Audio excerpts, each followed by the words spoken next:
Even without going through the reception line, Mr. Zirk.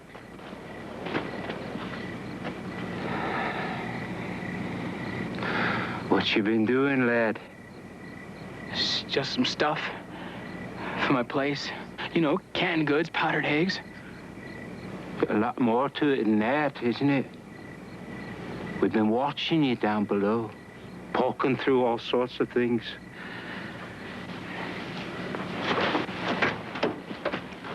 Snatched some keys, too, didn't you?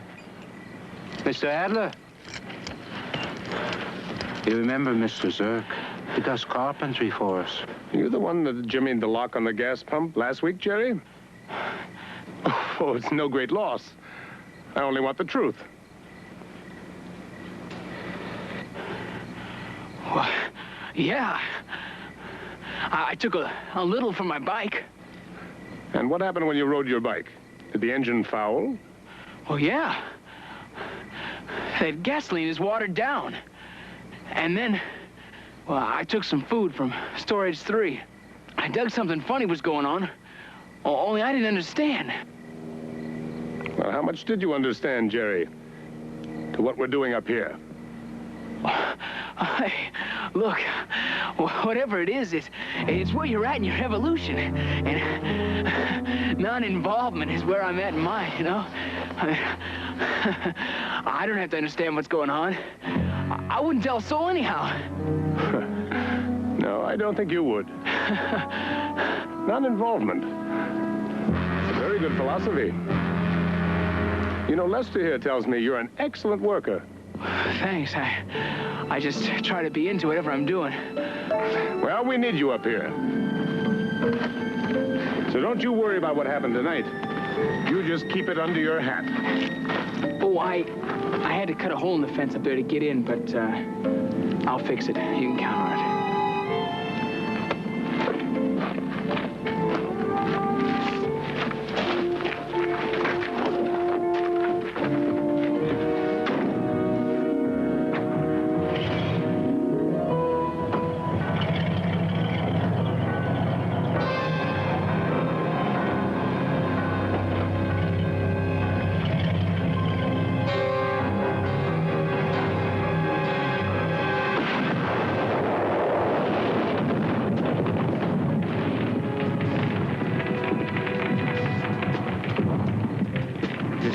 Stealing explosives? I don't foresee no problem. Play down the publicity on this. Lester, I want patrol dogs up here before the weekend. I want the members to know that you can slip in and out of here, as that fellow did. I can hardly accept his death, let alone these cheap, easy theories. Well, the police are allowed to theorize, Ms. Zirk. Oh. It's been 2 weeks now, and there's not one word of real proof from that police chief Mulray. He won't even answer my phone calls. My brother had the hair for it, so therefore my brother must be a radical terrorist. Slam! Just close the books on Jerome Zirk for good. That article in the newspaper says that there was dynamite found in the wreckage and that your brother also had cut a hole in the fence of that rod and gun club. I don't care what was found where. Jerry was totally nonviolent. Lester Bach here, the manager of the Rod and Gun Club, agrees with the police. He says that your brother's friends were radicals, dangerous elements. Look, Jerry had his faults, but he never hurt anybody. What do you think happened to your brother? I don't know. I just know it's not what the newspaper says. Well, it could have been bad dynamite. They might have tried to cover up an on-the-job accident, something like that. Mac, let me talk to you. Excuse us.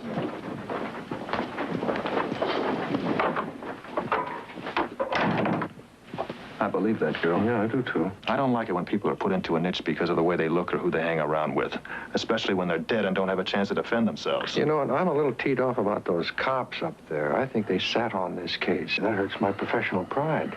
There's another thing. These little towns, they don't like outside investigators coming in, you know. So be very courteous, kind, I'll use country charm, home cooking, whatever it takes, but I want to get on this, huh? Yeah, all right, me too. Let's go.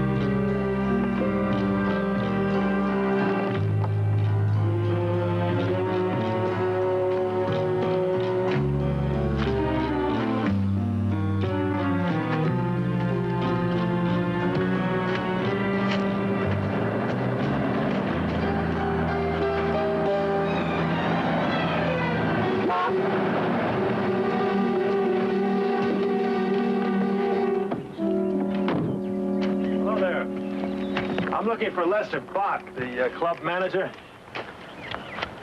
I'm Bach. How do you do? Peterson T. Ryan. Kind of difficult to shake hands through the fence. I'm looking to apply for membership here in the club. I took my first buck a couple of years ago, and, well, you must know how it is when you're once-blooded. So for now, let's take a look at the grounds, all right? How did you hear about the club? Well, I was passing through town and somebody mentioned it, and it seemed like the kind of facility that would suit my purpose perfectly. This club is not open to you. What'd you say?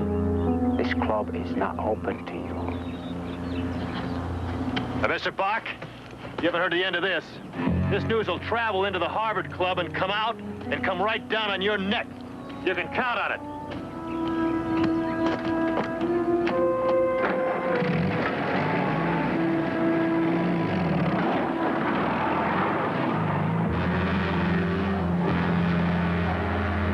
Mitch, I think we'll let the dogs run today.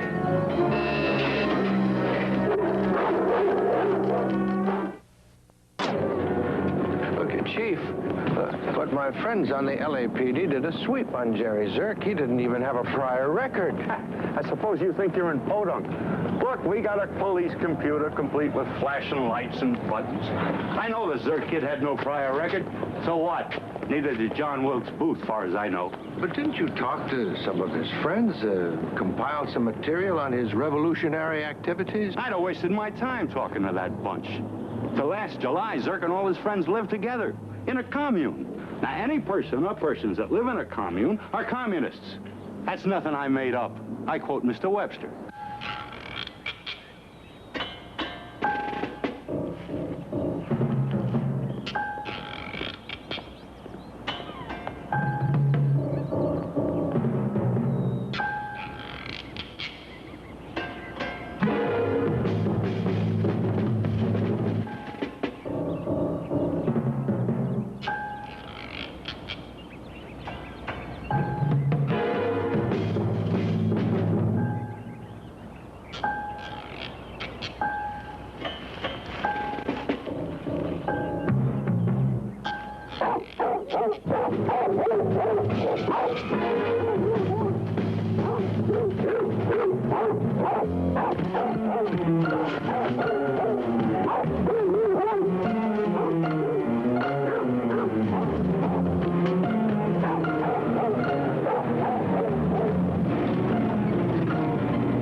Another corpse. Get a gate, I'll cut him off, find out what his problem is.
such a great advance, man, yesterday at the Rod and Gun Club, I thought we'd better go by the book and avoid the dogs this time. So I dropped by the real estate office and I picked up this. It's a device you're not familiar with. It's called a key. Now watch how this works, if you will. Keep the eye. I'm going to ask questions later. There we are. Yeah, that worked.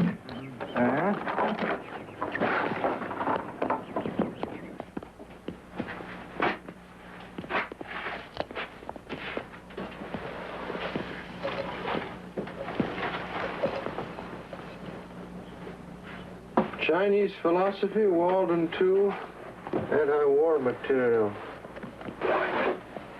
Das Kapital. Oh, I read that. Seditious literature.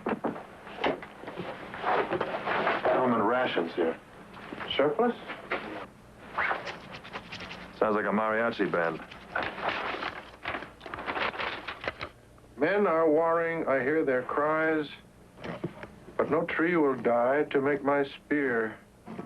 That doesn't sound like that radical maniac the chief described, does it?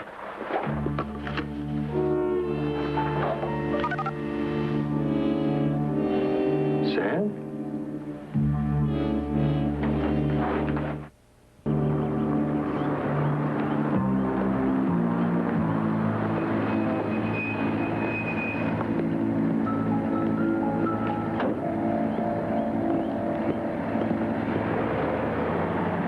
Los Angeles detectives. Thought we'd put this whole Zerk business to bed. Chief Mulray, community-minded soul that he is, took it upon himself to warn me. Too late. The young one had already been here. Put a good charade, too. And what about this weekend, Lester? Those two detectives will be poking around while our inspection tour is going on. I promised the governing board absolute secrecy during this venture. Anything goes wrong during the inspection could jeopardize the payment. $2 million, Lester, and clear profit, every penny of it. You're right to be careful. You're dealing with a very nervous group of people, especially that Mr. Bricker. Why can't Mulray run them out of town just till the weekend is over? That's the critical time. Not enough legal reason. You can't let him in on the whole plan. And he's a legal man, even if he is easily duped. Wait a minute. Wait a minute. Marsh Bricker, he's in L.A. Well, if we can't run them out of town, what we must do is get them suckered back down to Los Angeles, just until the weekend's over.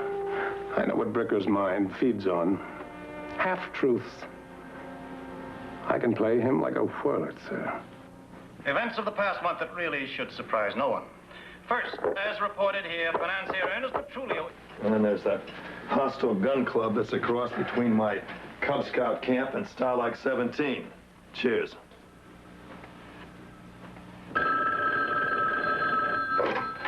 Hello? Mr. McBride, it's me. Maggie!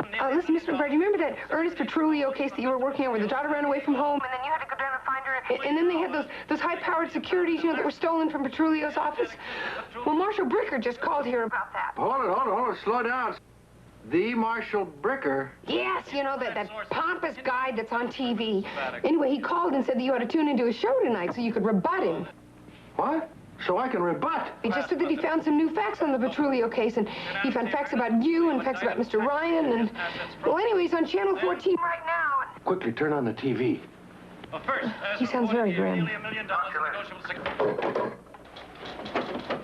No, this isn't some exotic white-collar crime. It's just a plain old burglary.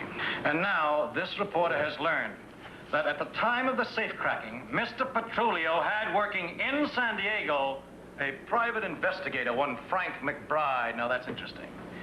It's interesting. McBride's partner is a Peterson T. Ryan, an ex-convict. An ex-convict rumored to be no novice at safe work. Rebut him. A few more investigations. Mac, you know how Marshal Bricker is. I mean, he appeals to that uptight friend. You know, the guys that got the pickup. Retired. He as good as said we stole the securities. Wait a minute. Wait, crackers. Wait until tomorrow. Mac. There's no sense in getting so hot about that. I'll see you in Los Angeles. Wait a minute. Ladies and gentlemen. Mac, wait. Hey, Pete. Where's Mac? I was watching TV last night, the Marsh Bricker news. I caught it. What's the story? I haven't got any idea. Where's Mac? Mr. McBride's in jail. That was the Rampart Division that just called. Apparently he lost his temper and Marshal Bricker just filed assault charges against him. Holy mackerel. When he left, I knew he was hot, but assault. Ruggieri, KITV News. Mr. Ryan? No comment. As Mr. McBride's alleged partner, what is your reaction to the disclosures Marshal Bricker made last night on TV? We have no and they're all comment. lies. Maggie, you bailing me out. That's a switch. Oh, I knew you were in for trouble. I could see that. That was a cinch. Oh, leave me alone. Anyway, let me tell you something. I got a hold of our lawyer. He's looking into the slander aspects of it. In the meantime, I suggest we get back into the action. Get back on that case for Sue Zirk. She called last night, sort of wondering. Yeah, okay. But this Bricker, you and I are going to plan some strategy that's going to blow that maniac right off the tube. In the meantime, you would say that the big R is on top of things, though, wouldn't you? You know, bailing you out and everything.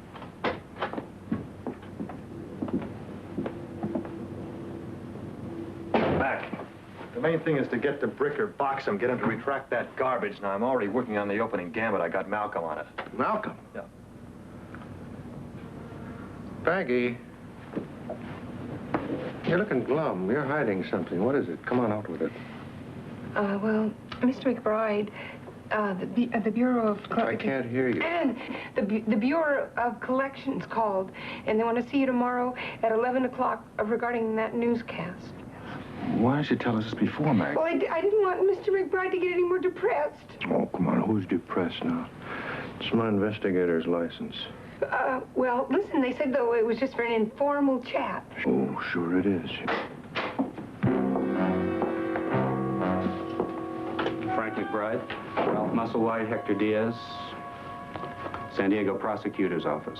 We'd like to ask you some questions pertaining to negotiable securities missing from SCR Corporation.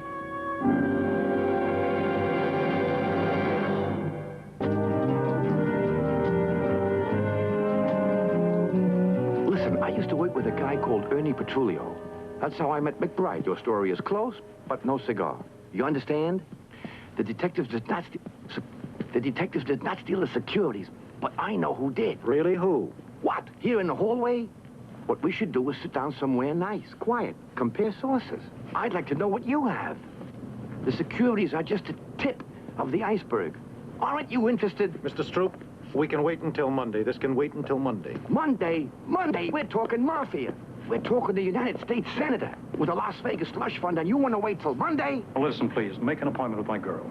Your girl? This is Peabody Award time. No, I'm sorry. I can't do anything for you till after the weekend. Thank you.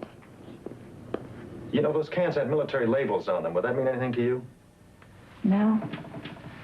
Well, did you check the surplus stores and the backpack shops? That was the next thing on my list until this Bricker thing blew in.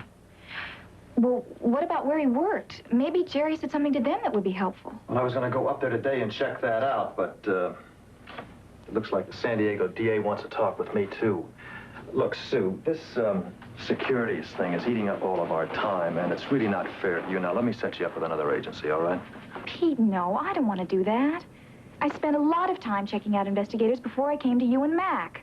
Well, until we get our own hassles resolved, we're working at 20% capacity. So I'll go up to Verona myself. Hey, you just can't go waltzing into a death inquiry. There'll be a hostile sheriff up there, uptight people. You'll be walking around on strange turf.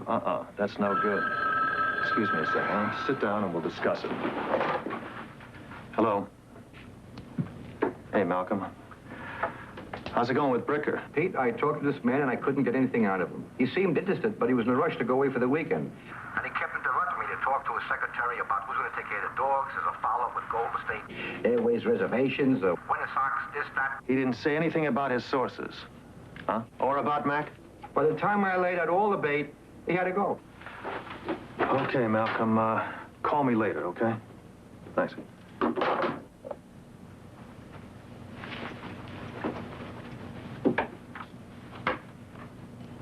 Sue?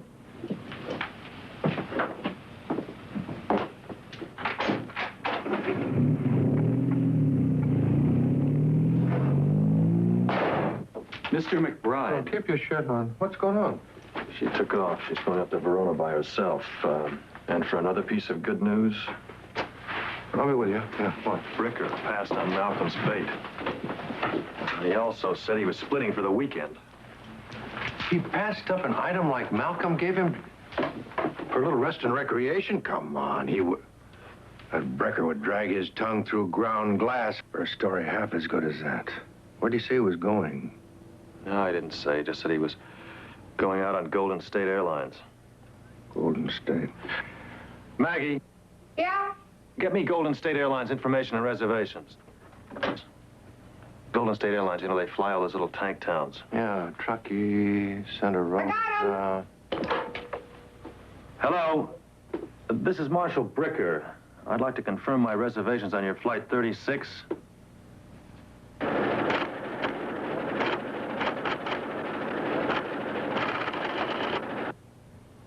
Oh, 61, yeah. Well, I can never read my secretary's scrawl. I did? Thanks very much. He was booked to Hemet with a connecting Piper Cub flight to Verona Airfield. Verona? You wouldn't be following up on that Jerry Zirk case. But he was death on terrorists. Not Jerry Zirk. It's something bigger than that, Mac. We struck a big nerve up there. That's why Brecker is trying to hang us up. Hey, get your coat. We're on our way. Mr. McBride, you're keeping us waiting. Talk to you later. I've done all right.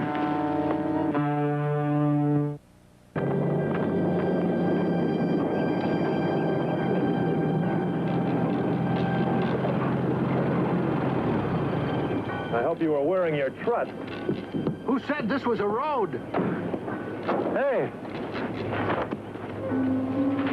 Hey, this must be one of those weather-tight explosive canisters.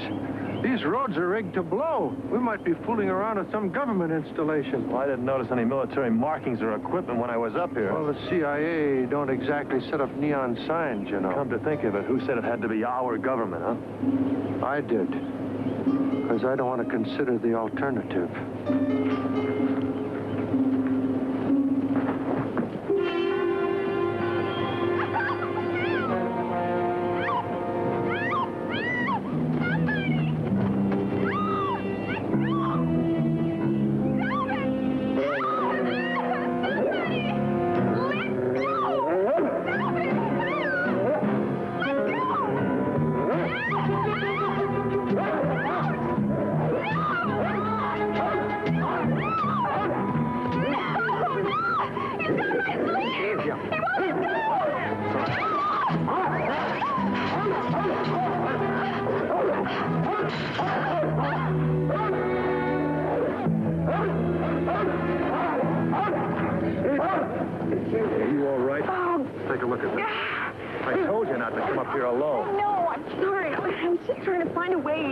Didn't break the skin. Pete, listen. When I was coming up the road this morning, I heard some trucks coming, so I hid. And it looked like they were headed for the club. Yeah, don't tell me. One of the guys who was in the truck was Marsh Bricker, Mac's old buddy, right? Yeah, that's right. I'd say there were about, 5 other men with him. Big, solid-looking types with lots of expensive luggage. I think I can get us past those dogs.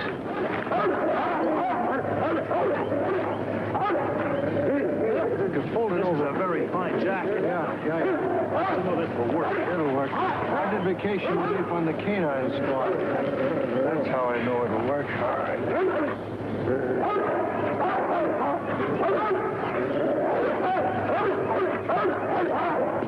Do you keep jiggling this thing? They're focused on the human scent. You and I'll run on down the road there. Find a clear place to climb over. Come on there, Sue. Now, if anybody comes, you take off. This is my sole contribution?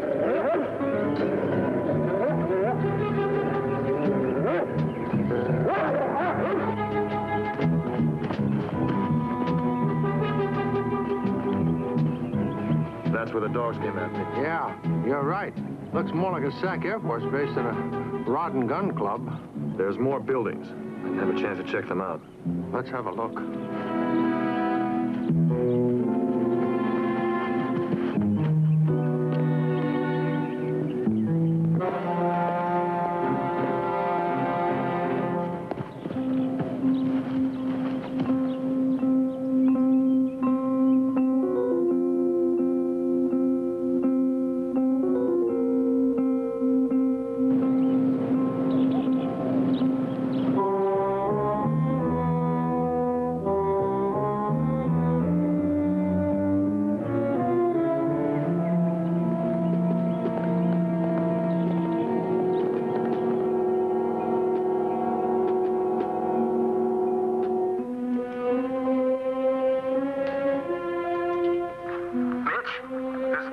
out of the kennel for 20 minutes.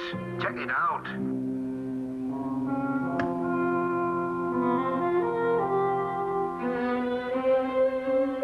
Mitch, you're moving. Take a look.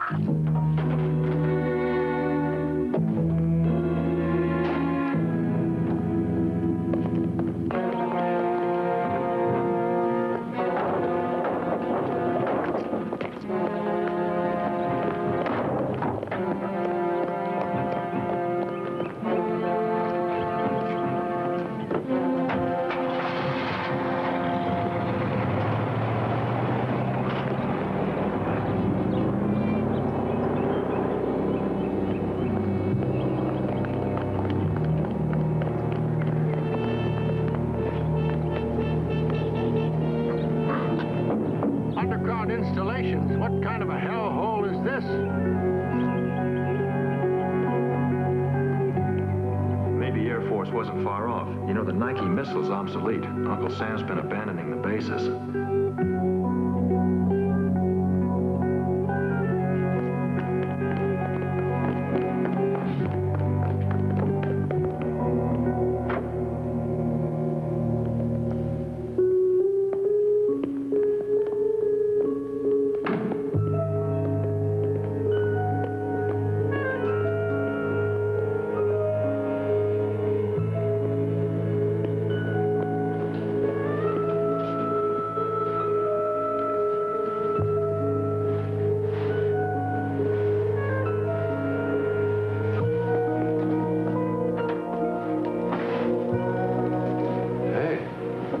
Hitler's bunker was not like this. And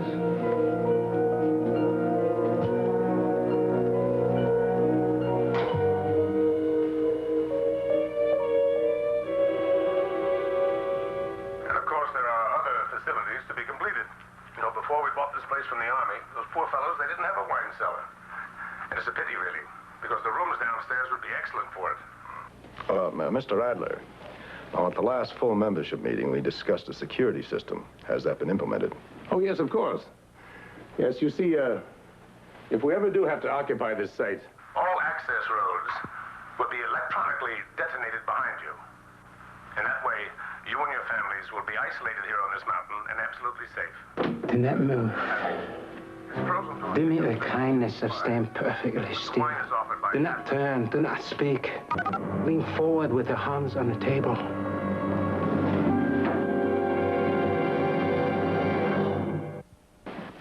You there, Silverhead. Slip off the jacket, easy.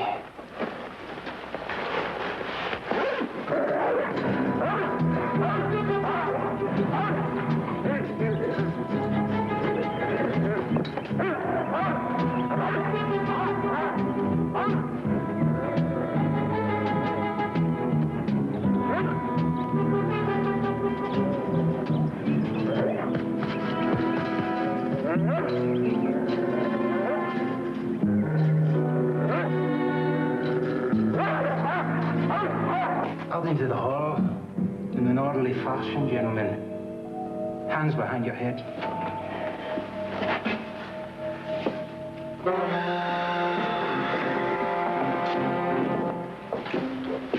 Follow me, gentlemen, please.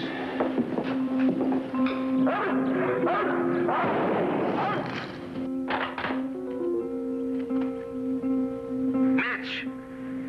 Better get back here right now. Problem. 10-4, I'm on my way in.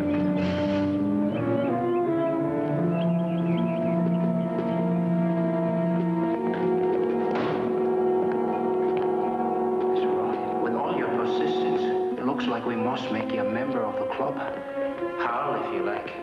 You're 200 feet below the surface, so you won't disturb anyone. That's why I didn't want to leave you alone with all that communications gear.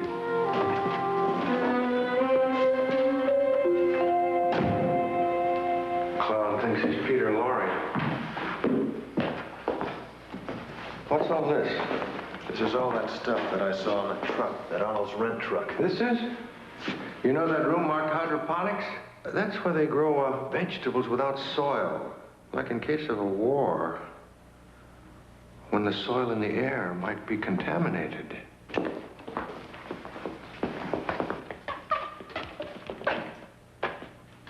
Did you bring your little device? What? The key.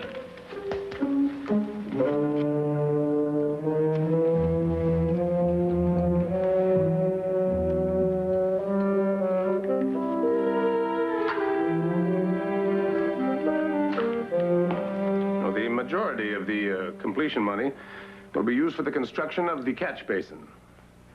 And, of course, the solar energy conversion system.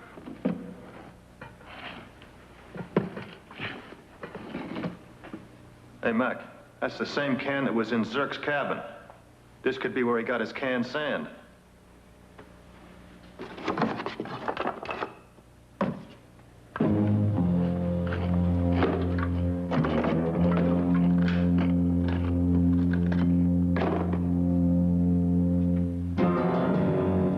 Sawdust. But as we discussed at the last full membership meeting, dependency on an electric generator for any number of years would be foolhardy at best. Excuse the interruption, please, gentlemen.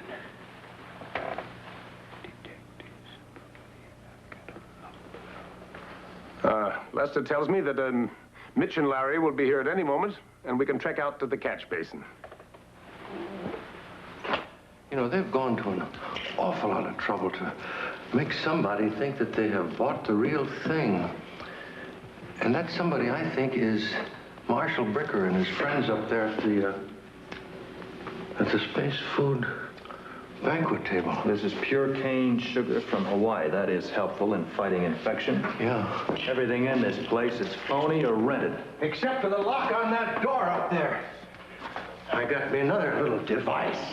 I never heard of this kind. Never thought they'd go this far.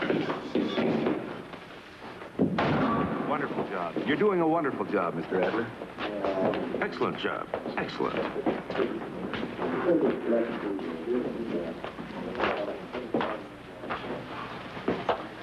Thank God they'll be piddling around out there so we can take care of this. Good thing I found him when I did. Move back from the door.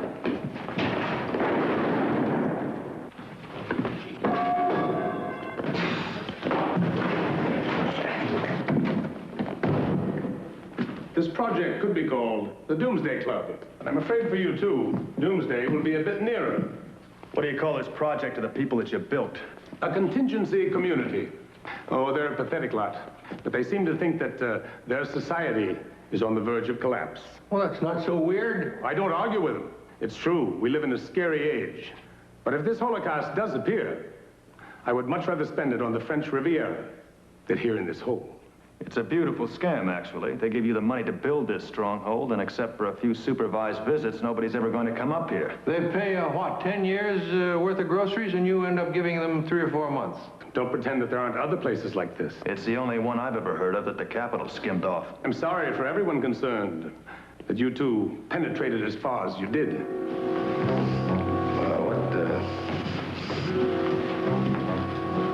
What the hell's going on here? Step down, please, Mr. Bricker.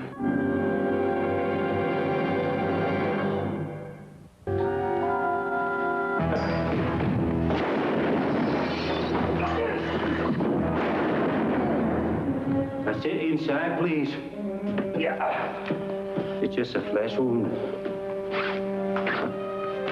me give you a hand. Adler, I demand an explanation for all of this.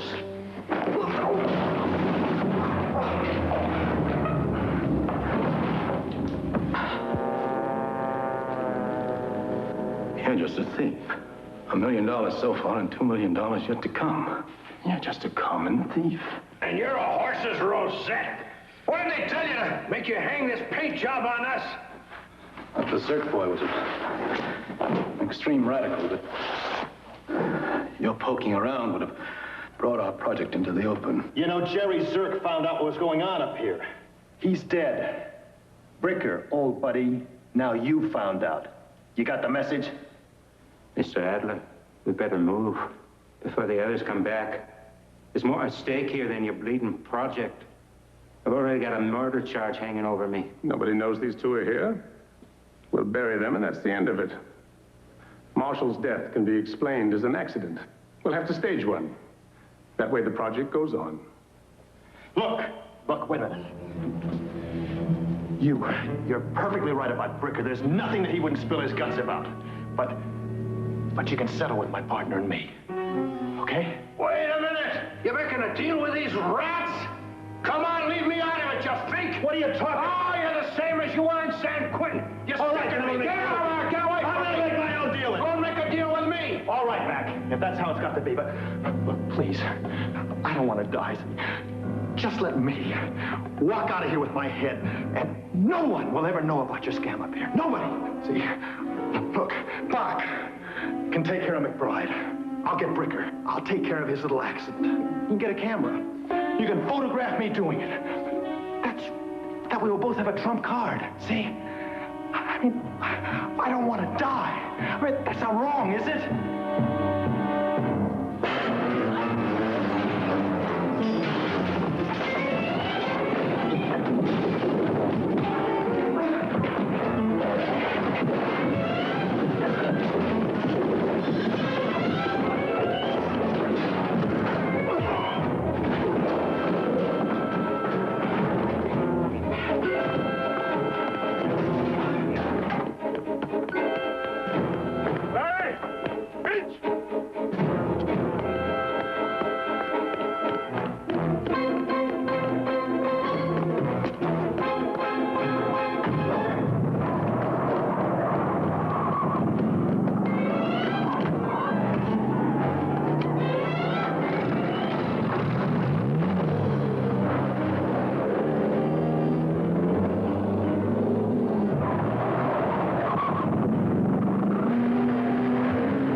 Sorry, I just figured Lester back for a straight arrow. Their case looked open and shut. The one you should apologize to is the lady here.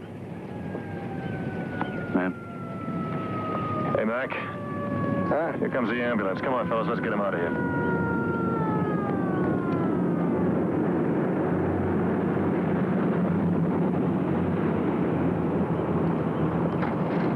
Mr. McBride, we're really very sorry about this whole affair. Save it, will you, Bricker? None of us has the stomach for another apology. Mr. McBride, we thought we had something good here and that it was necessary, and we were just trying to protect that. Of course, there'll be an on-the-air retraction and a public apology. There'll be more than that. There'll be a suit. Come on, Sue. Pete, look, about what happened in Los Angeles, I'm really sorry. Do me a favor, will you? No more apologies for today, okay? Get in. Hey, Mac? Yeah? I'm taking you home.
Schmidt didn't show up.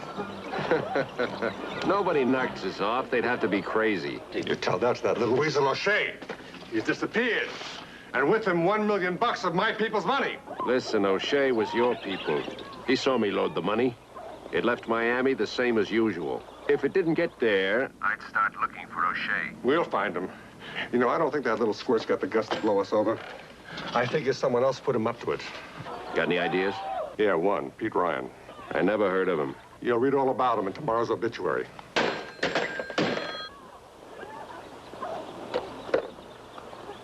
I want you to find O'Shea. Hey, we've been looking. So is Carson. I want you to find him before he does. So look harder.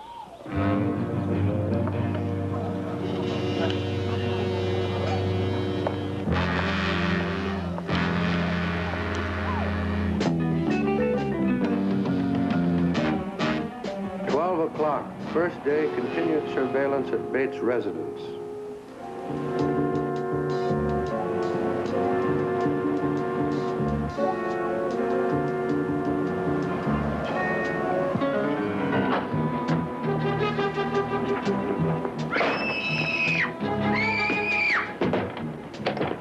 All right. I thought I heard something around the side.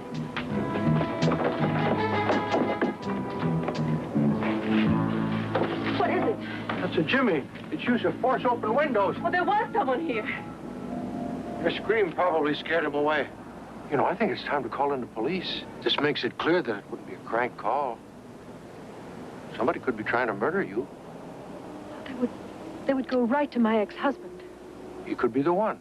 What if he isn't? He's on parole. They could send him back. I couldn't stand the thought of causing that. You understand, don't you? Yeah. Mr. McBride, with you and Mr. Ryan watching me, it's certain he'll give up. That's the way you want it? Yes. All right. One of us will be here around the clock. Where is your partner? You've put in such a long day. He's on his way.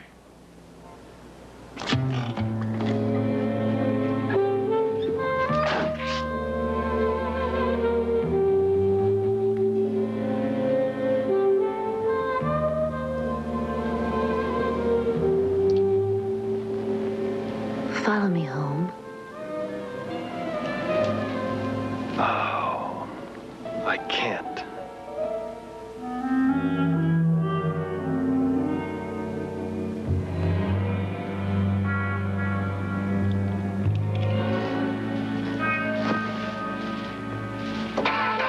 Fool.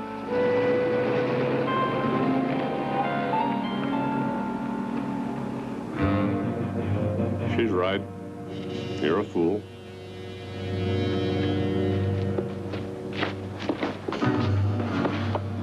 All right. Just tell me where the money is and you can go. My money's in my wallet. I don't mean your money. I mean our money. I don't know what you're talking about. Life or death, yours.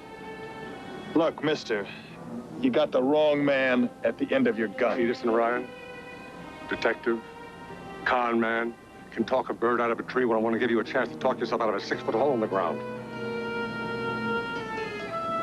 All right, wise guy. Oh, boy. That's a break you came along. That guy's off the wall. He's some kind of a nut. What are you doing? Finding out who this guy is. Ralph Carson. Ralph Carson, the syndicate enforcer? Malcolm, I thought you were supposed to be in Miami. I mean, what are you doing here? What is going on? Pete, I'm sorry I got you to this mess. It could get nasty. We gotta talk. We gotta talk. Well, I can't talk. See, I've got to go and relieve Mac. He's on a stakeout. No. Whatever you do, please don't tell Mac. I got you to this spot. It's going to be rough enough trying to get you out of it. You don't want to risk Mac's life, too. Risk Mac's life, too? Is that what you said? Yeah. What are you doing? You've been laying off bets on the Super Bowl or something? I mean, how much money do you owe these guys? $1 million. $1 million? Yeah. We better talk. Well, what about him? He can take care of himself. Douglas, 13 straight hours. Now, look, Malcolm, I want it straight, understand? From the top. I want the truth. You got it? From the top. Go. From the top. I'm in Miami visiting my mother, right? I meet a friend of mine, Jimmy O'Shea. He says, you want to save some airfare? All you got to do is drive a brand new car from Miami to L.A. I figure, why not? The car. It has a pink slip? Would I ask a friend of mine a question like that, Pete? Okay, come on. What happened? I'm in Albuquerque. That's when I find the $1 million is missing. What $1 million? The $1 million I found in the trunk of the car somewhere along Oklahoma. What do you mean you found some $1 million in the trunk of the car while traveling through some place in Oklahoma? Come on, will you? Malcolm, it's me. Pete, it's my reaction exactly. $1 million in small bills. I never saw that much money in my life. It was like something out of a dream, except it wasn't my dream. What did you do? What did I do? I tried to figure what the scam was. I'm driving along, trying to think things through. And I see I got a tail behind me. Wait a minute. What tail? A tail that I see in a rearview mirror. I figured I'd make a couple of stops, then try and stash the money. Because whoever's tailing me, Pete, if they're gonna try and rip me off, I'm gonna have some tough guys to answer to when I get to L.A. And let's face it, it doesn't take a great brain to figure out who this kind of money belongs to. So you stashed the money, right? No, I didn't stash the money. I'm in Albuquerque. It's nighttime. I get out of the car, go to the trunk, open it up, the money's gone. $1 million, gone. What did you do? Just tell me that. What did I do? I did what anybody else would do. I panicked, Pete. I drove like a rocket from Albuquerque to L.A. straight through without missing a light. That did it. That's what led Carson to me. Pete, I'm sorry. Carson must have figured that I was too small time to pull $1 million heist. And let's face it, word sort of slipped out that I, been working for you, going straight. Yeah. So he went straight for me. But I followed him to make sure nothing would happen. I figured it'd be a piece of cake for you to talk your way out of it. It's Carson. I'm telling you, Pete, it's Carson. It's McBride. It's Mac. He's been waiting for me. Come on. McBride Ryan Detective Agency. Ryan, I owe you one. Yeah, well, we can call it even. See, I don't like guns being shoved in my stomach, and I don't have your money. Have you got that? Boom! Malcolm hasn't got the brains or the guts to pull that job. Look, I am telling you the straight facts. I don't have your money. Have you got it? Do you understand it? In 24 hours, either I get the money or cold comfort. Cold comfort? Seeing you dead.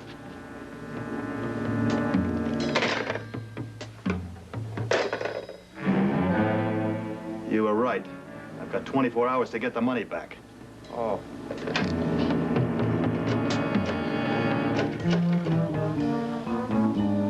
Mobile operator, get me J12, huh?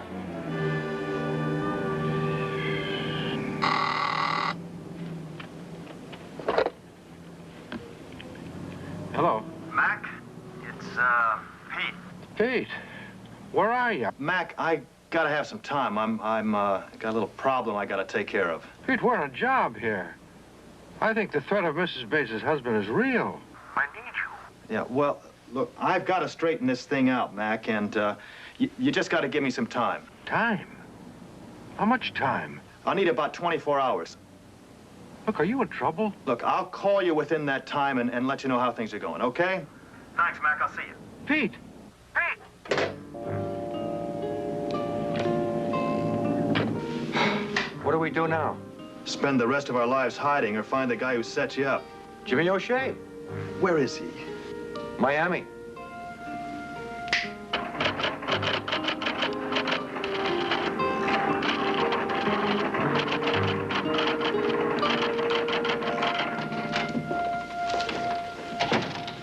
Washington's all over me. They think we're a couple of prize idiots booting this one. What have you got? Tell me something encouraging. All right, how's this?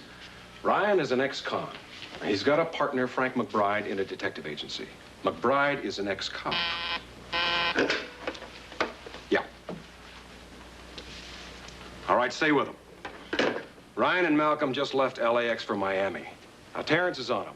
You head out, too, and I'll stay on McBride for a while. Isn't that a kind of lopsided chance you're taking with McBride's life in case he's not involved? Martin, you and I are responsible for a missing $1 million in rackets money.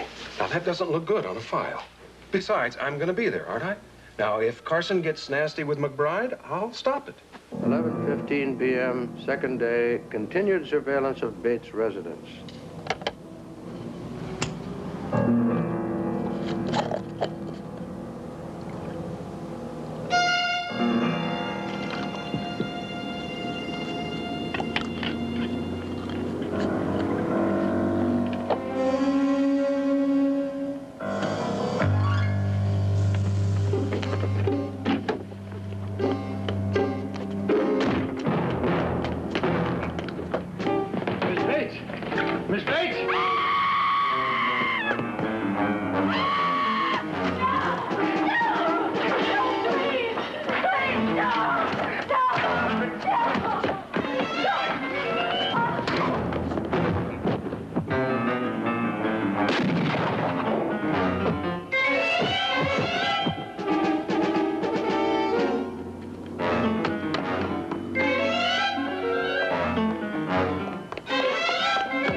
I had to hit a cop to get in here. I hope you don't think you were safe while you were in here.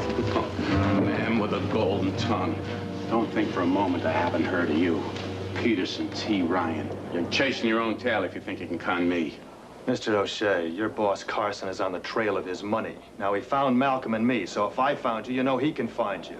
And he has a very good motivation, $1 million. He also has the instincts of a hyena. He kills what he can't use.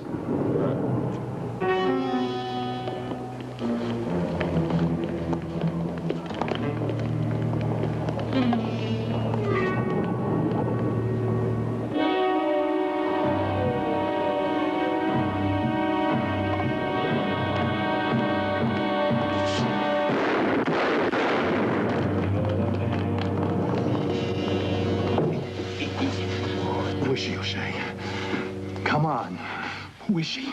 Come on, Jimmy, give us a break. We're next on Carson's list. Carson didn't get me hit. It was Saunders. It had to be. Saunders? Who is Saunders? Guy who I took the skim money from for the syndicate. I get tipped. My next load was going to be ripped off, so I got out. Oh, now, O'Shea, now listen. Who? Who ripped you off? Come on. Saunders. Phil Saunders. Had to be. Poker is his sickness. He lost a bundle. Stole $1 million to pay it back. Hey, O'Shea. O'Shea. Where is he now? Where is he? Knowing him, I'd figure Nassau to wash the money.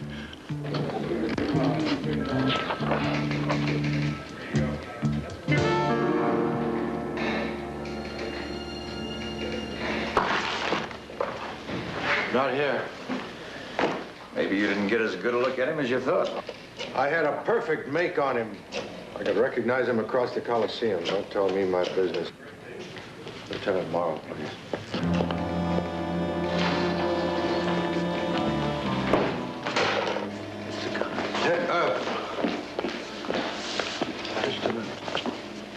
This is the man. This man saved my life. Hold it, McBride. He's a federal agent. That's Wilkes.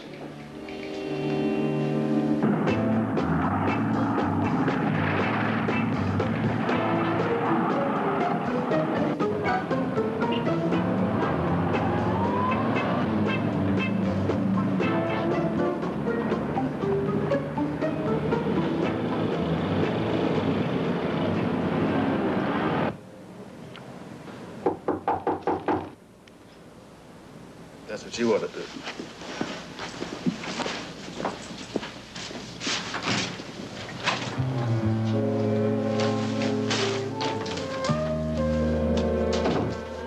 As I said, you are a fool. And you are beautiful. Pete, you know I love you.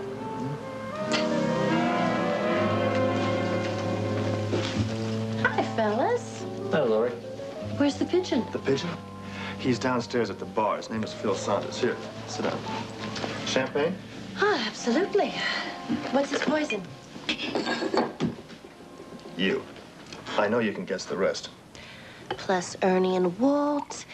That means poker. Put the two together, they make for two terrible weaknesses. And he's a fanatic for both of them. How fanatic? Would I let anything happen to you? Again, you mean? I still have oil in my hair from the time that guy threw me in your phony oil well. No plan is perfect. Except this one. Because you're going to get Phil Saunders to lead us to the missing $1 million.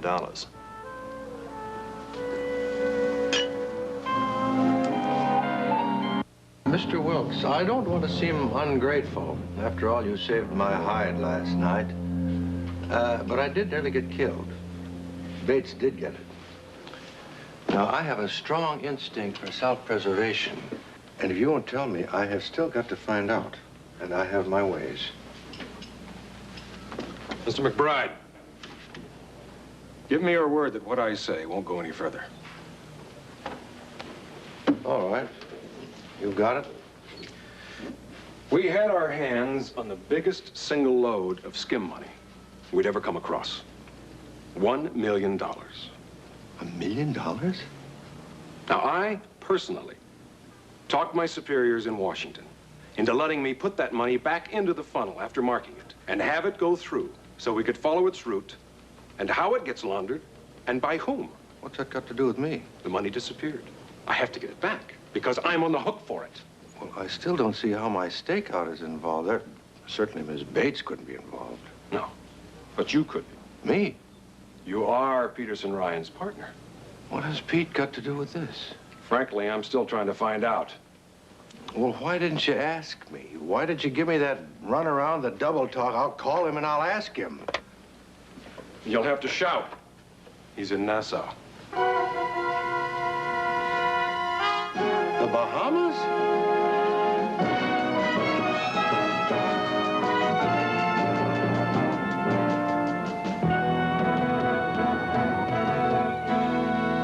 I'm out. Oh, no. I'd raise you more, but I love you too much. I raise you 1,000. Couldn't you love me about 200 less? You said you wanted to learn to play the game. I'm just trying to teach you right.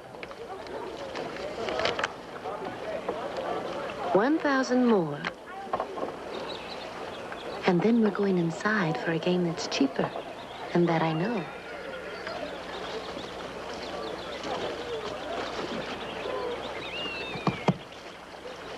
Pen, anyone?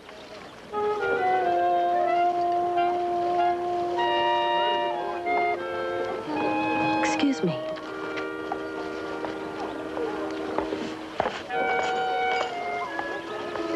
I have a dry pen. Do you have one I could borrow? Sure. Here. Thanks. Now we're moving into phase 2. How well do you know those men you're playing with? I just met them this week in Nassau. But they're awfully nice.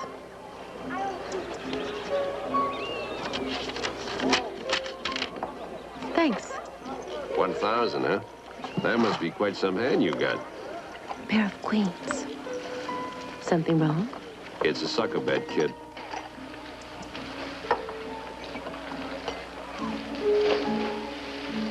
You an expert? Yeah, I've been called that. Well, in that case, you just saved me. And Daddy. $1,000. And I thank you. My pleasure.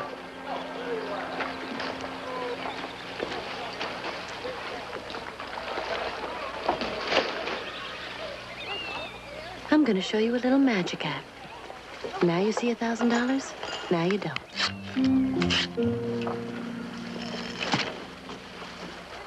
What does that mean? That it's your pot. You don't think I'm going to call a sucker's bet, do you?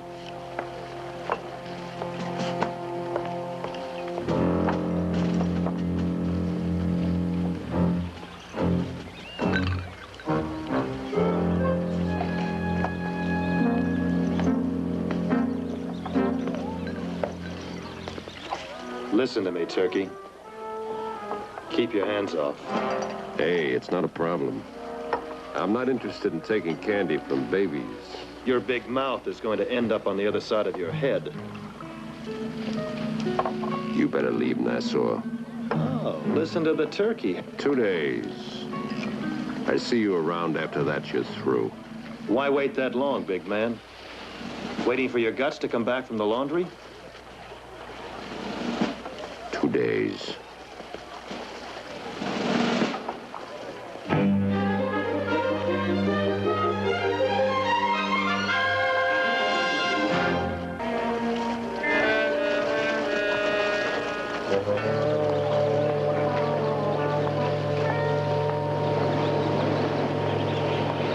Okay, honey. I'll see you later.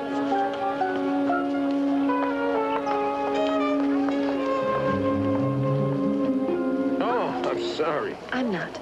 I wanted to talk to you. Sit down. I wanted to talk to you about the police.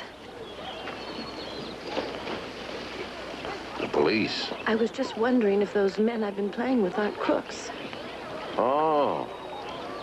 No, he's just a punk. Punk? Yeah. He's playing you for a sucker. He told me that he loves me. What he loves is your money. I'm sorry, I don't believe in it.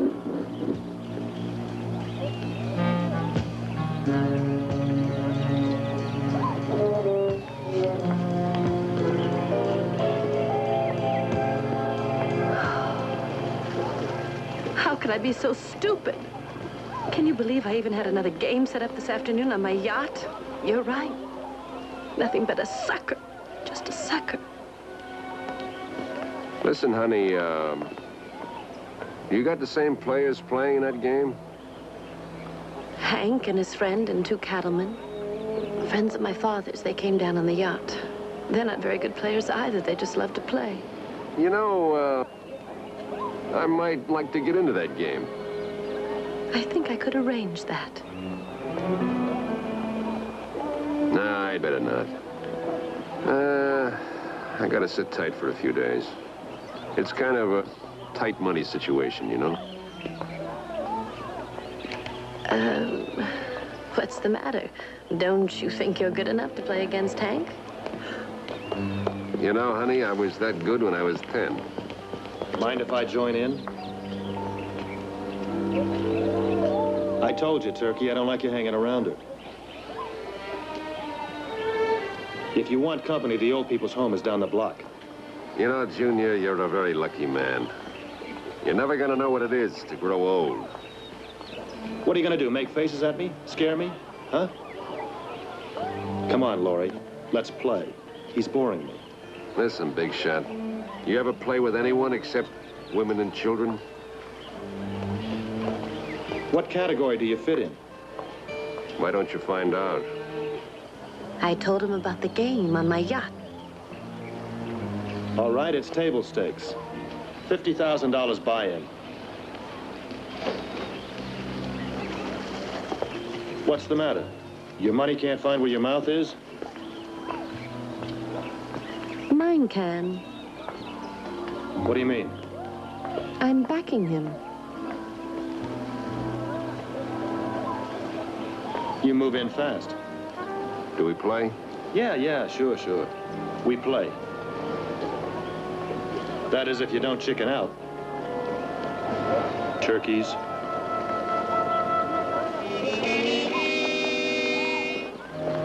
I hate him.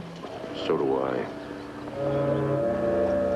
Explain it to me, will you? I mean, why you said that you would finance Saunders for $50,000 in a card game is more than I can ever believe, because the whole idea of the situation was to have him show us the money that he ripped off. Now explain it to me, will you? Pete, he wasn't gonna play. He told me he'd be okay in 2 or 3 days. That's gotta mean he's washing that money. Oh, terrific. I set up this super poker con, right? A table stakes game, and between us, none of us have 25 cents to cover a bet, and you promised the guy $50,000? I mean, wow, what is that? And oh, the thing about the yacht. What happened with that, the yacht? Pete, we're dealing with $1 million. We gotta have a yacht. It's the perfect con. You gotta have a yacht. Yeah. Don't you think you got a little carried away? I mean, we all could. Feet first. I mean, what else could go wrong?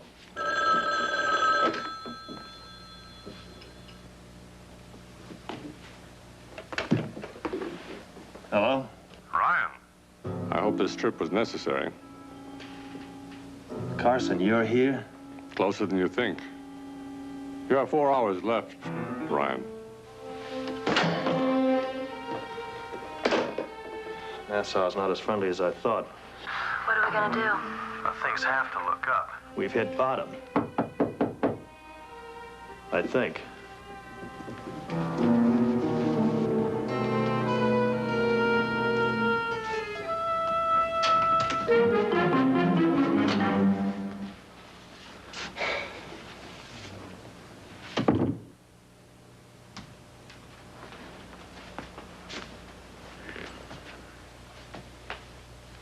Good to see you, Mac.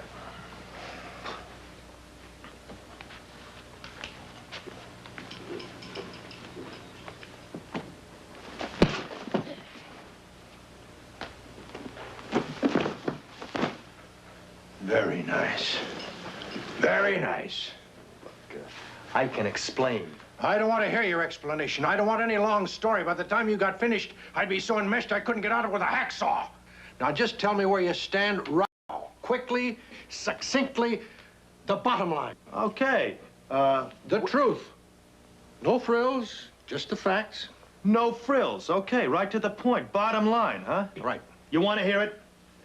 The feds are after us. The syndicate is going to kill me, and oh. There's this $1 million of syndicate money missing, and they think Malcolm took it. I know all about the $1 million. You do? You know what? What? You ought to be designated a disaster area. I think I've located a pigeon. I think I can find out where the money is stashed. I set up this poker game, see, a table stakes game, and that's got a little snag in it. A little snag? Yes, Laurie promised to back Saunders with $50,000 in a table stakes game, see? And we don't have enough money for Laurie to be in the game or me, let alone pay for the hotel bill. Now, have you got that picture? Can you see that clearly? Is it coming through? Am I getting in there? I see. There's no way out. No retreat. You can't go home.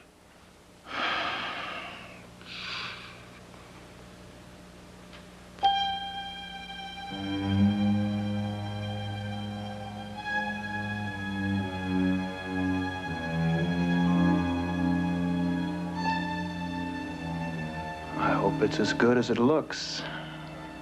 I think I can get us the money.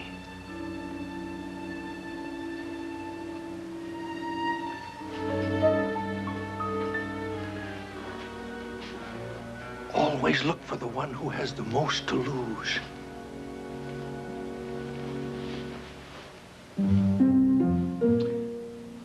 Wilkes! Wilkes, I don't know where the bug is. But you'd better get down here on the double if you want to see your $1 million again. You're crazy. I'm not putting $100,000 of government money into a poker game. Charlie, may I call you Charlie? Yeah, look at it this way. Strictly business. A company's into a bank for a lot of money. The company runs into a little trouble. Does the bank lower the boom on the company as long as it's got a chance to get its money back? No. Quite the contrary. They give the company more money, keep it going. That way everybody gets their money back. Basic capitalism. But a poker game is not a business. The way Pete plays it, it is. It should work. Like all champions, he's humble. But why do you need $100,000 for a poker game? You're getting away cheap. The buy-in is $50,000. We're financing everybody. If you're going to give $50,000 to each player, and you've only got 100 to begin with, you're 150,000 short. Malcolm. Yeah. See that? That's a real bill on both sides. In between, cut paper. That represents $5,000, that stack right there. That's what we're going to be playing with.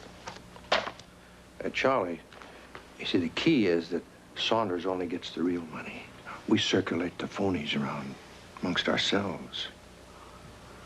$1,100,000. Your government is going to be proud of you.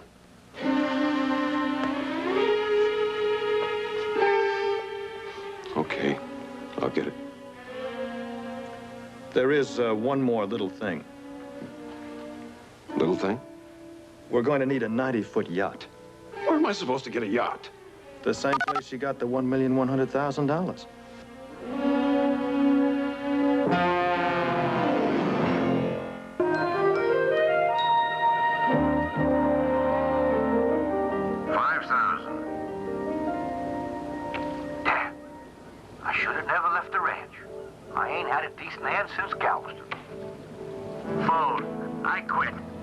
I'll see you back at the hotel. I'll just call you, Saunders. There's no sense to send Laurie scurrying back for more money. I feel like a 50-year-old spinster. Been a virgin too long. Haven't had a pot all day. What do you have? Straight. Jack high. Laurie, you and your friends should take up horseshoes. You keep coming so close. I've got the same straight, only mine goes to the queen. Well, does that handle things for this afternoon? no way. I feel a straight coming on. And I feel like a hungry stray that the roundup's done gone by and forgot. What does that mean?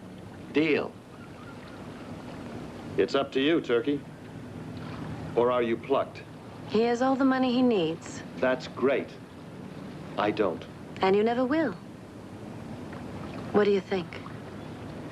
I told you I'd take him. From now on, we play stud poker.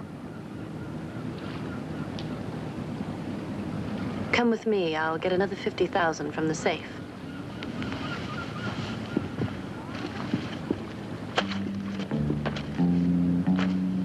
It's wonderful.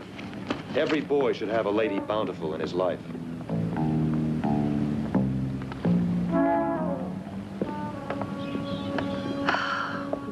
Did you hear him crow? I thought you said you could whip him. You're losing more of my money than I did. I win my deals and he wins his. I just haven't had any good cards from those two cowboys. But that's got to change. I hope so. You're sure you're going to get him? I promise you one thing, kid. That man is terminal. All right. Wait here. I'll be right back.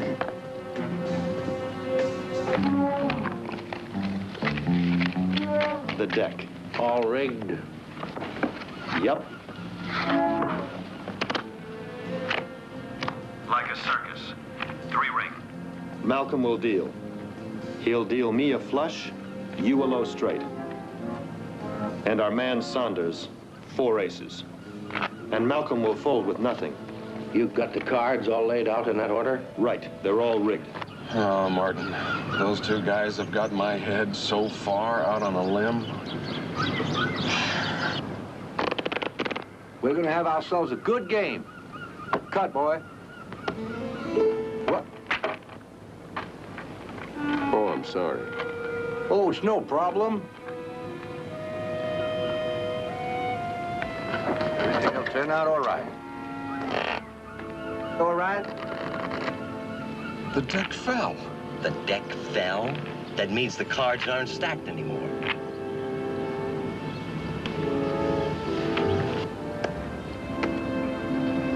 An ace. A 9. Jack. Deal against 7. Ace bets. Ace bets 5,000.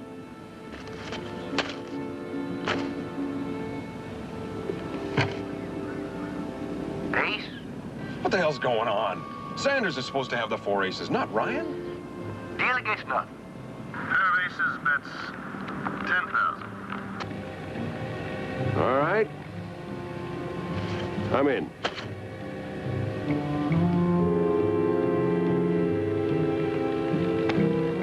Still 2 aces. Lost a flush.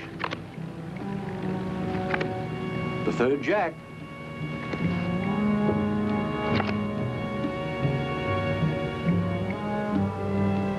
Looks like 3 jacks do the talking.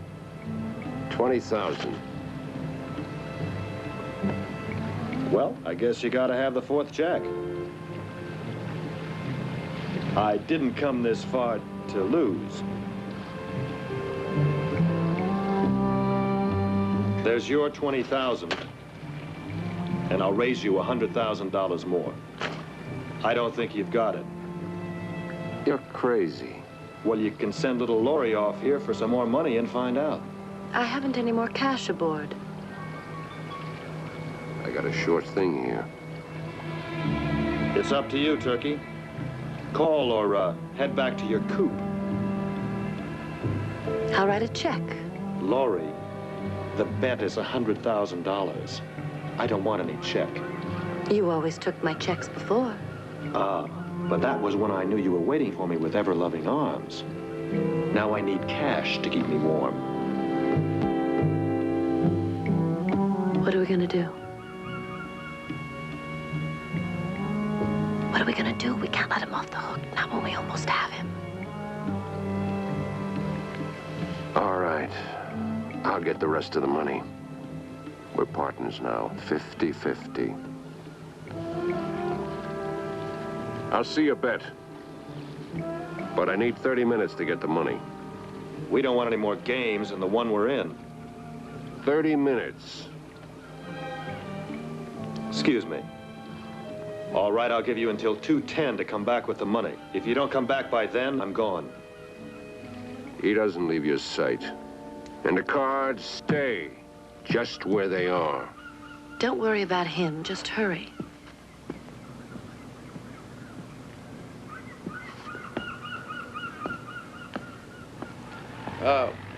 Wilkes. Wilkes, wherever you are listening, don't follow him. I repeat, don't follow him. He's too smart.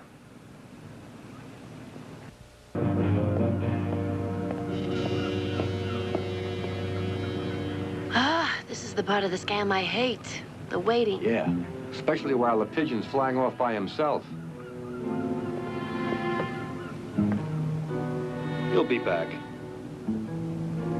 I know human nature. Who said he was human?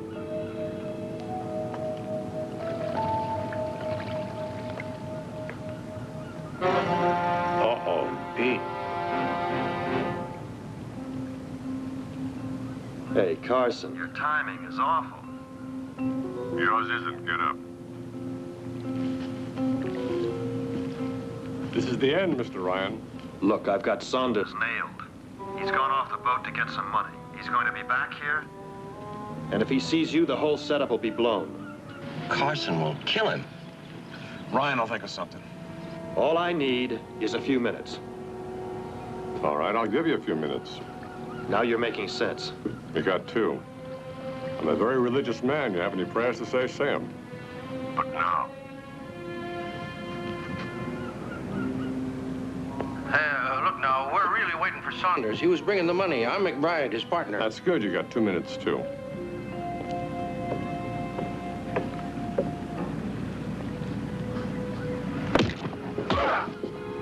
Let's get him down below.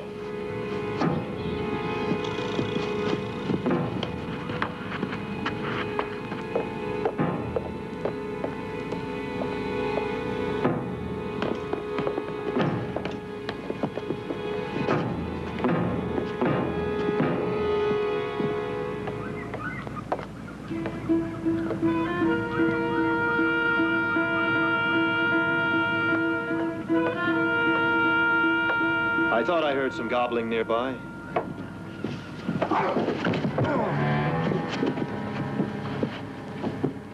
I call you a bet. I got the 100,000. All bets are off, Saunders.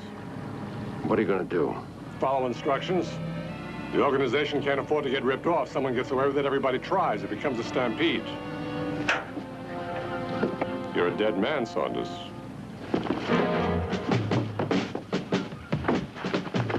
All units, move!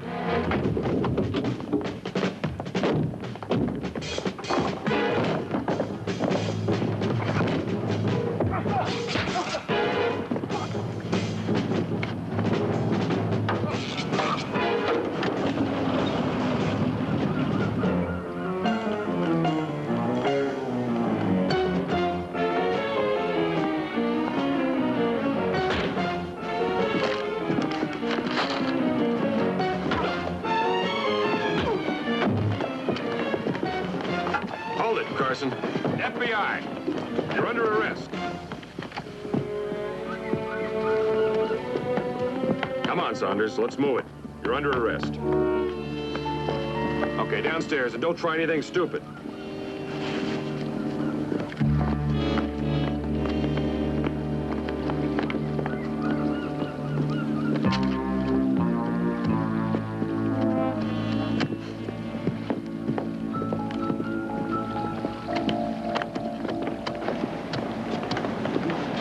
Okay? Yeah, I'm okay. You okay?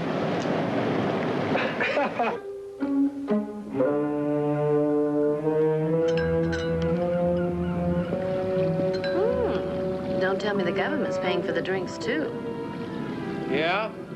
We're under them now for $1,100,000 and 12.5 bucks, I think, without a tip. Well, we did it again. What do you mean, we did it? You klutz! You spilled a stacked deck of cards all over the floor. I aged 10 years. And when those aces started popping up everywhere except where they belonged, in Saunders' hand. I must admit, you recovered pretty fast there. Very impressive, wasn't it? Yeah. You did it so fast, I couldn't see him do it. You were impressive. You were crooked. But impressive. Well, Mr. McBride, I must admit there was a problem. Mac, I told you that Malcolm is the greatest at stacking a deck. There is nobody better. He is the right. Pete, let's face it. I would love to have taken the credit, but I knew that Saunders was watching me like a hawk. And if I tried... Hold it. You telling us that we were playing a straight game of poker for $100,000? Mac, what difference does it make? It worked. I mean, everything went fine. What? That's the trouble working with crooks. Even when they're supposed to cheat, they throw you a curve. Like Mr. Dooley said, trust everybody. But cut cards.